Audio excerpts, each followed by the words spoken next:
we have an important update on the status of the rats fleeing the sinking ship, chat. And this wasn't a particularly awful rat in the form of Danny Krueger, who's fleeing the sinking Tory ship and attaching his mast to the very seaworthy Reform UK vessel. I've turned it into West Streeting. It's a great start to this video. Welcome in, viewers. Anyway, what I'm saying is Danny Krueger's defected to Reform UK, as you can see from the headline just there. And I don't think anyone should really be surprised by this. Danny Krueger's always been one of the kind of headbangers on the right wing of the Tory party. Like, he wears his very, very kind of Christian politics on his sleeve. But not Christian in a very kind of happy-clappy way, in a very kind of God's punishment kind of a way. He's not exactly a nice politician in my mind, but either way, he's very hawkish on the kind of tax cuts that he wants to see from a government. He's very hawkish on a lot of social policy, which is what Reform UK really kind of butter their bread with. It's mostly about social policy rather than the economy, even though they both obviously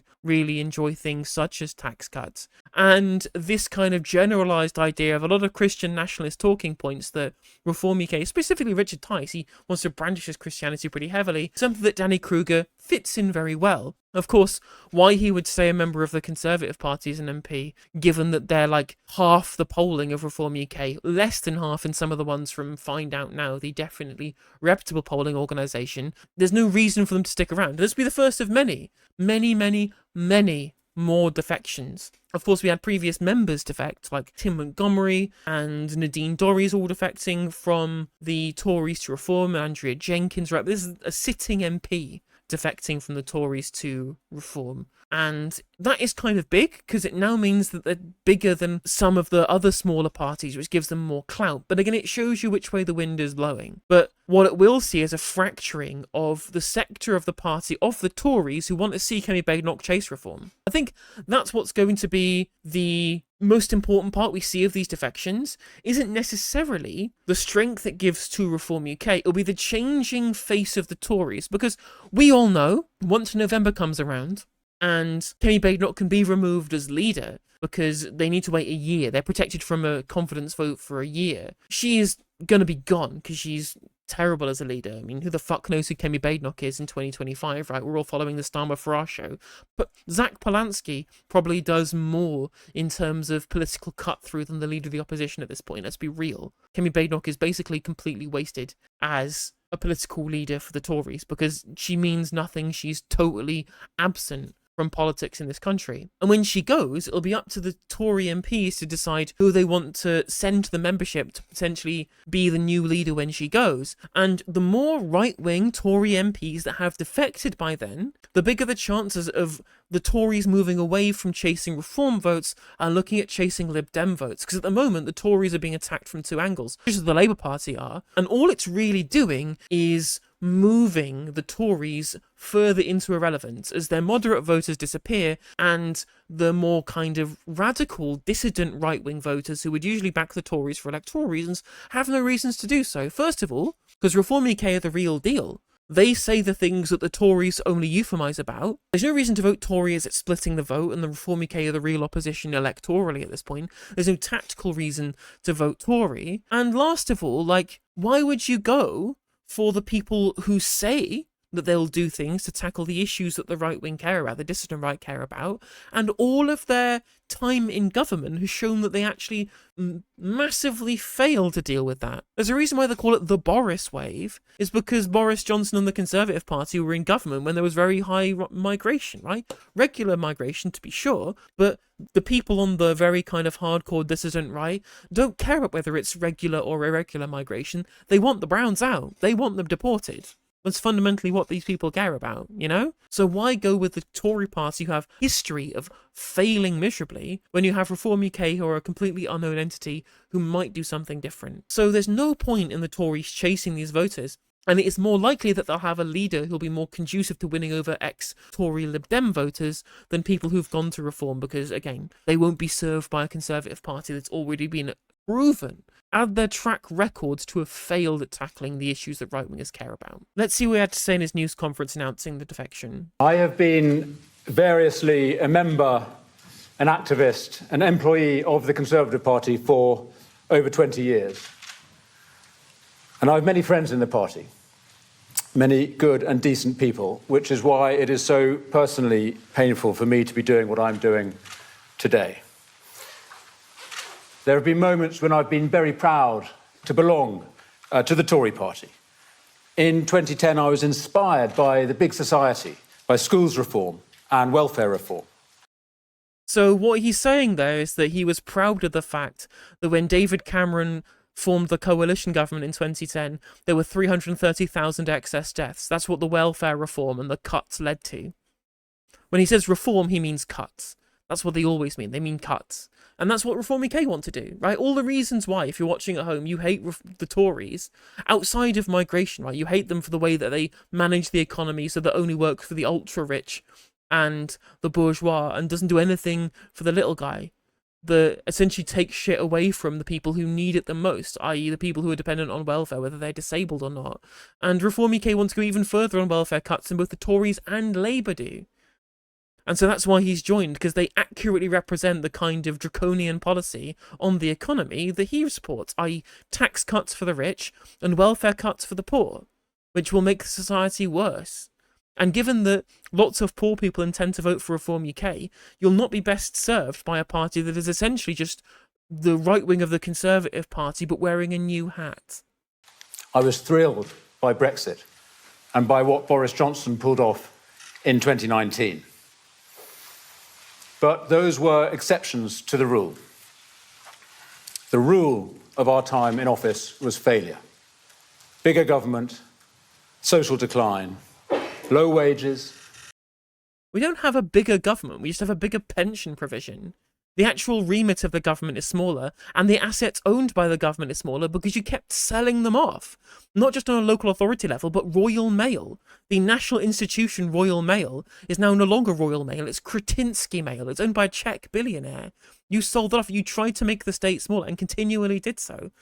It's funny how all the things he hates about the Conservative Party are things that most people want when polled, i.e. more social spending. And at a time when, from 2010 till 2019, like the period which he thinks is good, we saw a big drop in expenditure on the NHS, which has caused the biggest problem people had before the election, which was the failure of the NHS and, of course, the cost of living crisis. And wages were low because of the trade union bargaining power that we didn't have, and because of supply-side labour market reform that you just said that you supported. Welfare reform, i.e. cuts to welfare, drives down wages because employers are no longer competing with the state. Like, that's part of the reason why wages suck in this country, because you stripped our welfare state so low under the Conservatives for so long that it made it one of the worst in Europe, which means that wages were completely uncompetitive, especially for the poorest in society. High taxes and less of what ordinary people actually wanted. I mean, we don't really have high taxes, though. We're overall in like the bottom half of European countries in terms of taxation as a percentage of GDP. And it's why our public services suck.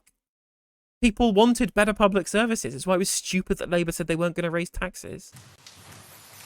And now our country is entering the most profound set of crises in my lifetime, under a government even worse, far worse, than the one it replaced. Crisis in the economy, crisis at the border, crisis in our streets, crisis in our military. This is crisis in the streets as if crime has gone up. Like, one of the actual things that you could probably give the Tories plaudits for is that crime did go down, and significantly so. I mean, it did under New Labour too. It's been consistently going down since the 1990s, right? And that's a broader trend you see in most places. But yeah, crime isn't high. Antisocial behaviour is high, that's true. But that's because the social contract was shredded by the same austerity and welfare reform that you say that you liked in 2010, Danny. This for young people. Yes, we are still a great country, and there are good reasons that so many migrants want to come here. He said crisis at the border as if he were America. I mean, literally, it's just... But most right-wing politics in this country is just fucking reheated American culture war slop. They say they're proud of Britain, but really they just want to be Trump's bitches. But there are also reasons so many entrepreneurs and young people want to leave. Britain is not broken, but it is badly damaged. And so in this crisis, something's got to give. I hoped after our defeat last year that the Conservative Party would learn the obvious lesson, that the old ways don't work, that centrism is not enough, that real change is needed. Yes, true, centrism isn't enough, because no one's been practicing it. We've been practicing neoliberalism for 45 years. And you keep saying, oh, well, taxes have gone up, government's gone up. And I'm like, well, no, it hasn't. All we've done is do loads of corporate subsidy, which is fundamental to neoliberalism. But no. We've had a year of stasis and drift and the sham unity that comes from not doing anything bold or difficult or controversial. And the result is in the polls. And those lost voters aren't coming back. And every day, more and more people are joining them in deserting the party that has failed. And so this is my tragic conclusion. The Conservative Party is over. Over as a national party.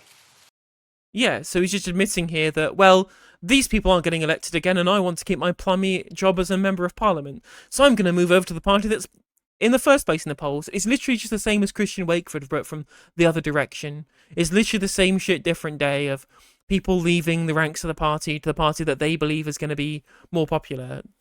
There's a reason why Christian Wakeford defected to the Labour Party, having previously described them as a bunch of C words, specifically because they were going to win the next election. And these people just chase not only fame and money, but also job security.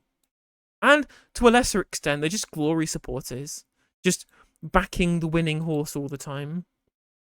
Over as the principal opposition to the left. But I'm not despondent, because conservatism is not over. It's never been needed more, and actually it's never been more vibrant. Because the failure of the Conservative Party has created space for an alternative. And again, he talks as if conservatism just completely disappeared from politics, as if it's not been the fundamental governing mode of our society since 1979. As if fundamentally right-wing politics has drifted away, it's been replaced with something else. I'm like, no, we've been doing right-wing politics where we tried to shrink the size of the state and privatised everything and shredded workers' rights and reduced the welfare state for everyone other than pensioners, apparently. And that's been the running of the state consistently without any change for 46 years.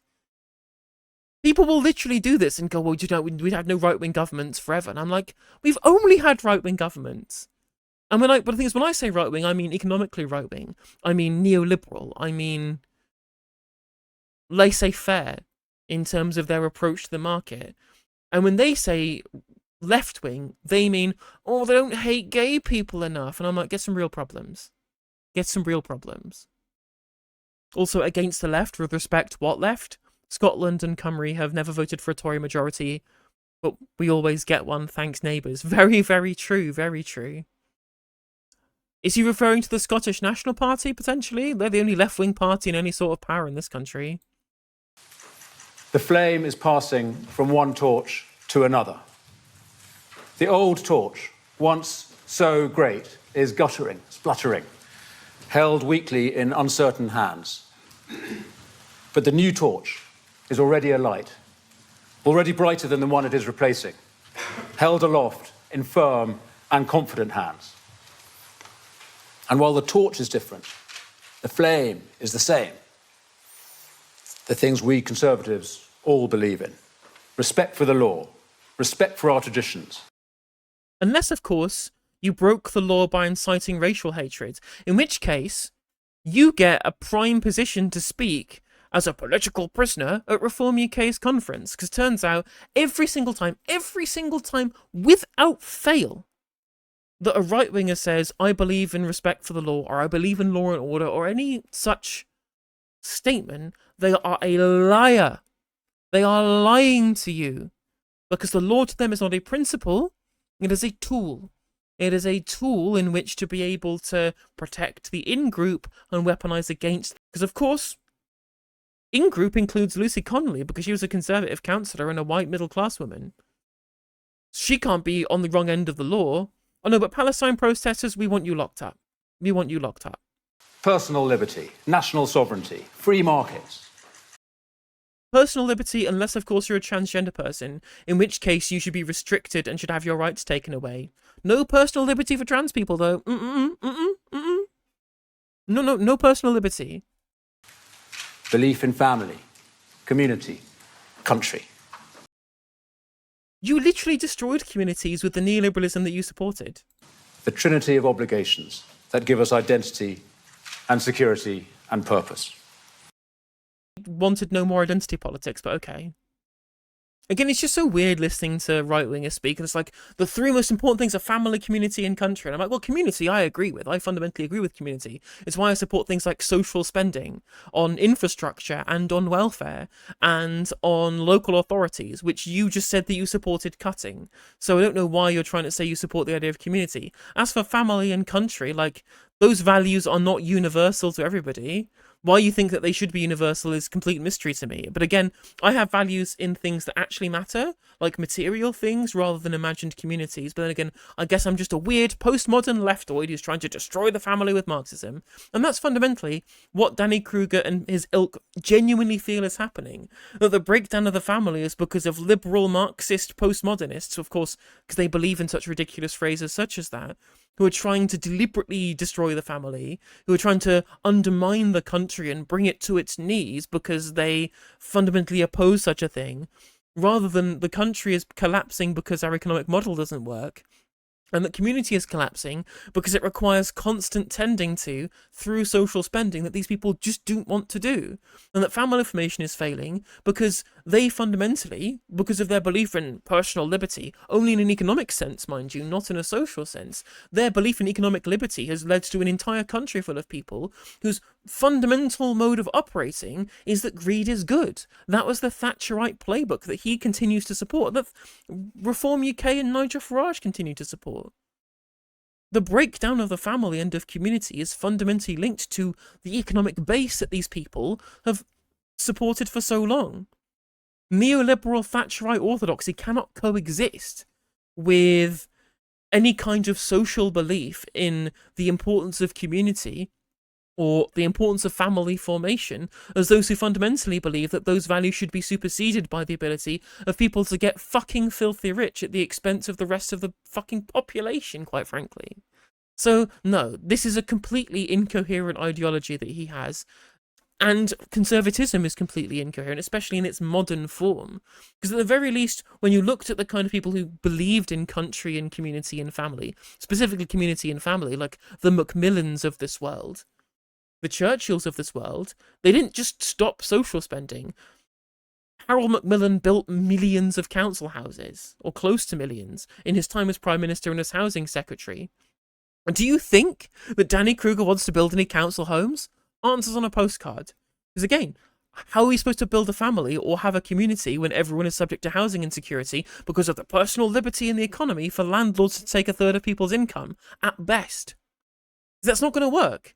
You need stability in housing, and that's what council housing provides. And that's what Harold Macmillan understood. That's what Churchill understood. Is that what Danny Krueger understands? I don't think so. I don't think so. Hey there, if you enjoyed the video, make sure that you like and leave a comment. That helps the video out in the algorithm. If you subscribe and ring the bell, it'll let you know when I go live. I stream every day on YouTube and Twitch. You can also follow all of my socials down in the description. And if you want to support me in a more financial manner, there's a join button for membership to just 99p to be a member on YouTube, as well as a Patreon, and there's some merch there as well. And hopefully I'll catch you on the next video. Take care.